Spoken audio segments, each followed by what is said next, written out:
আসসালামু আলাইকুম। আজ আমি আপনাদের এই সুন্দর সালোয়ারের মোহরি ডিজাইনটি তৈরি করে দেখাবো। তো এর জন্য আমাদের 2 ইঞ্চি চওড়া একটা কাপড় লাগবে। কাপড়টাকে আমরা 2 ফোল্ড করে ভাঁজ করব। এবার খোলা সাইড দিয়ে সেলাই করে নিব।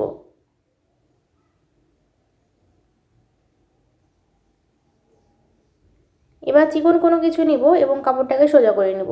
আপনারা চাইলে সেফটি পিনের সাহায্যেও সোজা করে নিতে পারেন। এবার কাপড়টাকে আমরা এই যেভাবে হাত দিয়ে সোজা করে নিব এবং সেলাইটা একদম মাঝ বরাবর আনবো। এবার মেশিনের এই যে ধারালো জায়গাটা দেখতে পাচ্ছেন, এখানে কয়েকবার ঘষে নিব, তাহলে কিন্তু আমাদের কাপড়টা স্ট্রেট হয়ে যাবে। তো আমরা একইভাবে বেশ কিছু কাপড় রেডি করে নিয়েছি। আপনারা চাইলে আয়রন করেও কাপড়গুলো রেডি করে নিতে পারেন। এবার দেখুন, একটা পেপার নিয়েছি, চওড়ায় আমাদের 3 ইঞ্চি এবং লম্বায় 14 ইঞ্চি আছে। এবার পেপারটাকে আমরা এই যে চওড়া বরাবর ভাঁজ করে আমরা নখের সাহায্যে চেপে দিব, তাহলে আমাদের মাঝ পয়েন্টটা বের হয়ে আসবে। তো এখানে দেখতে পাচ্ছেন, এটা কিন্তু আমাদের মিডল পয়েন্ট। এবার আমাদের এই যে কাপড়টা নিতে হবে এবং এই যে এভাবে ভাঁজ করে আপনাদের দেখতে হবে যে মাঝ পয়েন্ট পর্যন্ত ভাঁজটা আপনাদের কত দূর আসছে। তো এভাবে ভাঁজ করে একটা কাপড় আপনাদের প্রথমে কেটে নিতে হবে। তো দেখুন, মাঝ পয়েন্টে আমাদের এই যে এতটুকু কাপড় আসছে। এবার এই মাপ অনুযায়ী আমি একটা কাপড় কেটে নিব। এবার এই কাপড়ের মাপ করে আমাদের যতগুলো কাপড় লাগবে সবগুলাই কেটে নেব। তো আমি বাকিগুলা এই কাপড়ের মাপ করে কেটে নিচ্ছি।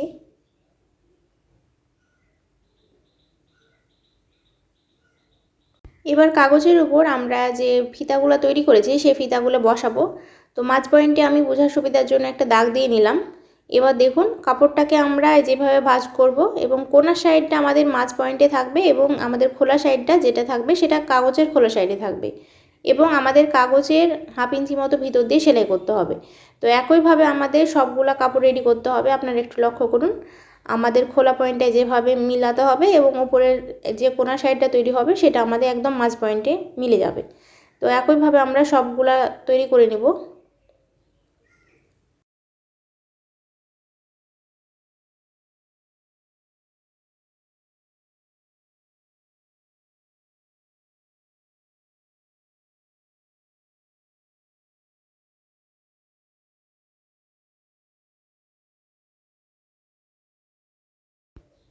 তো একটা সাইডে আমাদের ফিতাগুলো লাগানো কমপ্লিট হয়ে গেছে। এখন আমরা অপোজিট সাইডে লাগাবো। তো একইভাবে আমরা এই যে দেখুন ফিতাটা ভাঁজ করব এবং এই যে ফিতার মাথাটা আছে একদম ফিতার মাথার সাথে মিলিয়ে ধরে আমাদের ফিতাটা বসাতে হবে এবং এই সাইড দিয়ে সেলাই করে নিতে হবে।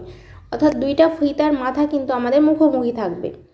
তো আমাদের সেমভাবে এই সাইডে সবগুলো ফিতা লাগিয়ে নিতে হবে।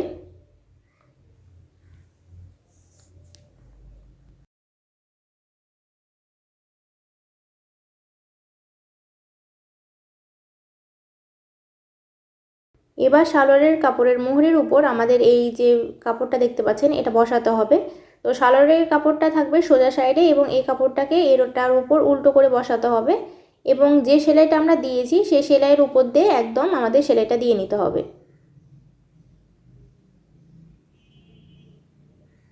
এখন আমরা এই যে কাপড়টাকে সোজা করে নেব। তো এখন আমাদের এই জিনিসটা ফিক্সড করার জন্য উপর দিয়ে একটা চাপ সেলাই দিয়ে নিতে হবে।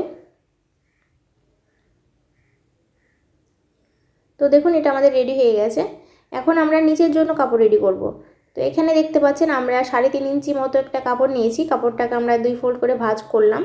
এবার আমাদের যে খোলা সাইডটা আছে সেই খোলা সাইডের দিয়ে আমরা পুরোটা সেলাই করে নেব।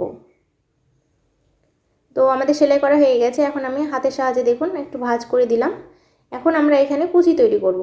তো একটু লক্ষ্য করুন, আমি 1/2 ইঞ্চি করে কুচি করব। তো আপনারা আপনাদের পছন্দ মতো কুচি করতে পারবেন। আমি প্রথমে যে সেলাইটা দিয়ে নিয়েছি সেই সেলাইটা যদি আপনারা প্রথমে দিয়ে নেন তাহলে আপনারা খুবই সহজে কুচি করে নিতে পারবেন এবং আপনাদের কোনো অসুবিধা হবে না। তো আমি একইভাবে সম্পূর্ণ কুচিটা তৈরি করে নেব। আপনাদের কুচিটা যতটুকু মোহরি হবে সেই অনুযায়ী করতে হবে।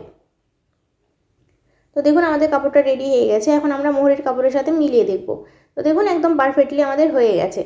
এখন এই কাপড়টাকে এই মোহরির কাপড়ের উপর উল্টো করে বসাতে হবে এবং দুইটা কাপড় ধরে আমাদের সেলাই দিয়ে নিতে হবে। তো দেখুন, আমি দুইটা কাপড় ধরে সেলাইয়ের উপর দিয়ে সেলাই দিয়ে নিচ্ছি।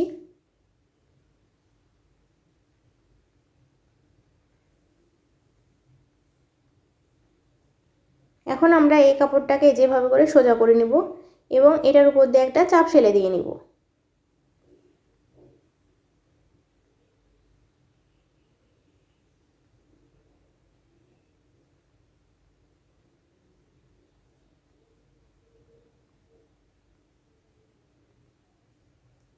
আমাদের কাপড়টা দেখতে পাচ্ছেন রেডি হয়ে গেছে। এখন আমাদের দুইটা ফিতা ধরে এখানে আমাদের সেলাই করে জয়েন্ট করতে হবে, কারণ নিচে দেখতে পাচ্ছেন যে পেপারটা আমরা লাগিয়েছি সেই পেপারটা আমরা খুলে দিব, তখন কিন্তু আমাদের কাপড়টা আলাদা হয়ে যাবে। সেই জন্য পেপারটা খোলার আগেই আপনাদের ফিতার দুইটা জয়েন্ট করতে হবে এবং এখানে একটা মতি বসিয়ে নেবেন, তাহলে দেখবেন যে এটা দেখতে আরও বেশি সুন্দর দেখাচ্ছে। আপনাদের এই মতিটা কিন্তু একটু শক্তপোক্ত করে লাগাতে হবে, কারণ আপনারা বুঝতে পারছেন নিচের কাপড়ের সাথে উপরের কাপড় কিন্তু এই মতি জয়েন্টের সাথেই এটা লেগে থাকবে। সো আপনাদের এটা কিন্তু একটু শক্ত করে লাগাতে হবে।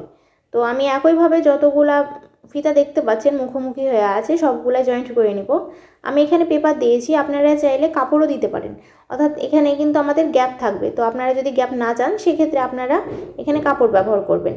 এবার আমরা কাপড়টাকে দেখুন 2 ফোল্ড করে ভাঁজ করলাম। এবার আমাদের মুহুরি হচ্ছে 6 ইঞ্চি, সো 6 ইঞ্চিতে আমি দাগ দিয়ে নিলাম। এবার আমরা এই 6 ইঞ্চি দিয়ে ভিতরের দিকে পুরোটা সেলাই করে নিব। মুহুরি ডিজাইনটি আমি 4 ইঞ্চি চওড়া করেছি।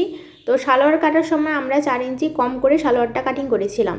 তো আপনি যত ইঞ্চি চওড়া মুহুরি করবেন অবশ্যই সালোয়ার কাটিং করার সময় তত ইঞ্চি কম করে সালোয়ারটা কাটিং করবেন। তো দেখুন আমি ভিতরের দিক দিয়ে পুরোটা সেলাই করে নিব। সেলাই করা হয়ে গেলে আমাদের পিছনের দিকে যে পেপারটা দেখতে পাচ্ছেন এটা তুলে নিতে হবে। তো আমরা এটা খুব ভালো মতো করে তুলে নিব। তো দেখুন মুহুরি ডিজাইনটি আমাদের কমপ্লিট হয়ে গেছে, দেখতে পাচ্ছেন এটা কতটা সুন্দর দেখাচ্ছে। অবশ্যই ট্রাই করবেন এবং কেমন হয়েছে কমেন্ট বক্সে কমেন্ট করে জানাতে একদমই ভুলবেন না। আজকের মতো এই পর্যন্তই। আসসালামু আলাইকুম।